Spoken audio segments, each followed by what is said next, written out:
Hi guys, it's Sally from Strength Ambassadors here, and today I'm just going to address a really common issue that I see in the snatch, which is allowing the bar to swing around when you do your pull. Really common mistake. It's not a very good habit to get into, because what it'll do, it'll pull you forward onto your toes, and then you'll end up losing the bar in front or just kind of swinging it behind you. But either way, you're not going to lift big weights if you swing the bar around in front.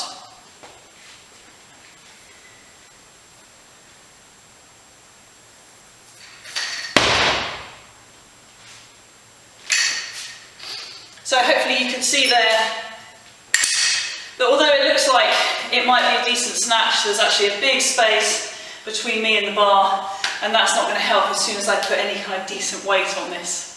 So what's going on when the bar swings out in front? Well, one culprit is simply not allowing the arms to bend as the bar passes the torso.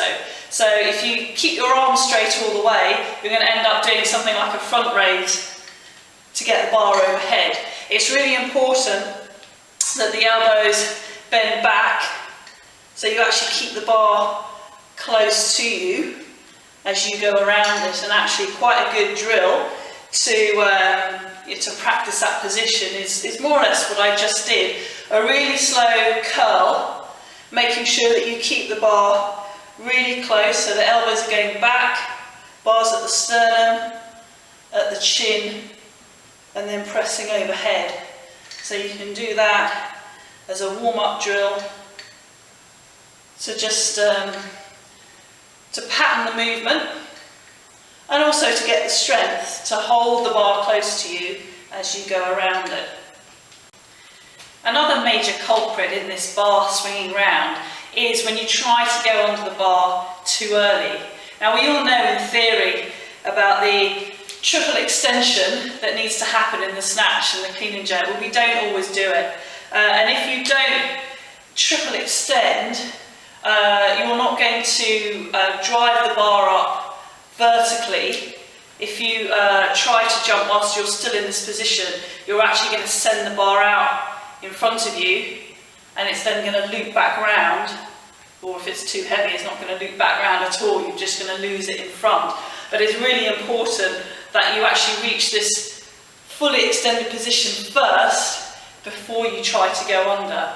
Now this is pretty tricky. It's part of the trickiness of Olympic lifting. It's one of the skills that you need to develop. So don't worry if you struggle with it.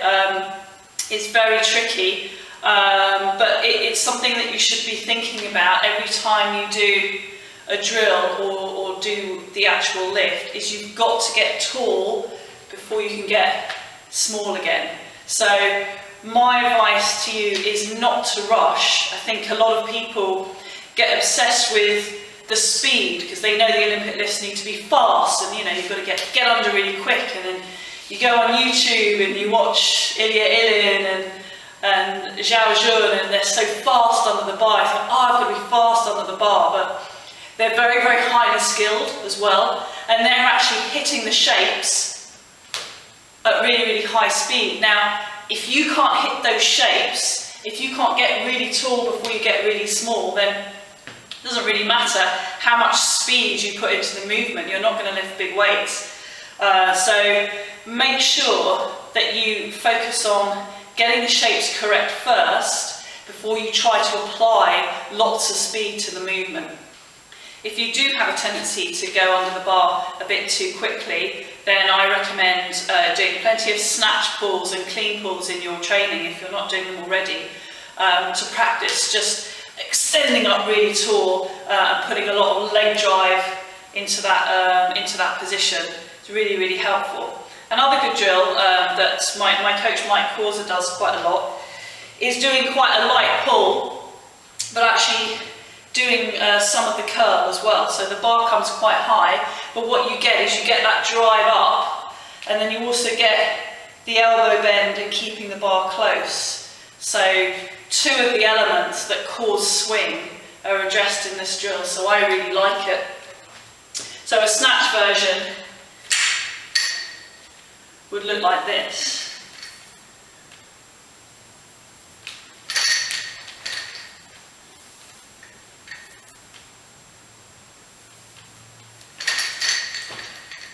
So if I show you from the side, you notice that I'm focusing on getting my hips and getting up really tall, and then keeping the bar super close during that curl phase.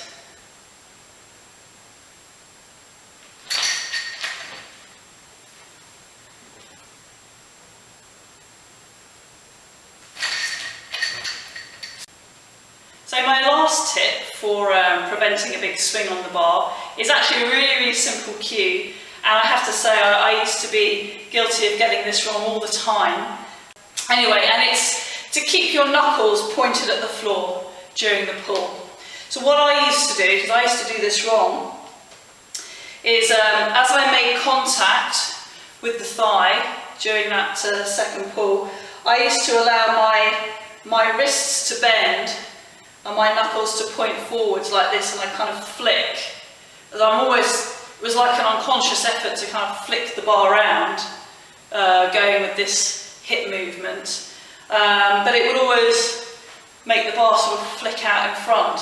And actually what I needed to do, keep my knuckles pointed at the floor, keep my wrists nice and straight, and focus on the elbow bend and the shrug. Sorry, the shrug should be going backwards. So elbow bend, shrug backwards, rather than trying to flick the bar around with the wrist. I hope these tips have helped. I hope you keep your bar close and snatch big weights. See you soon. Bye.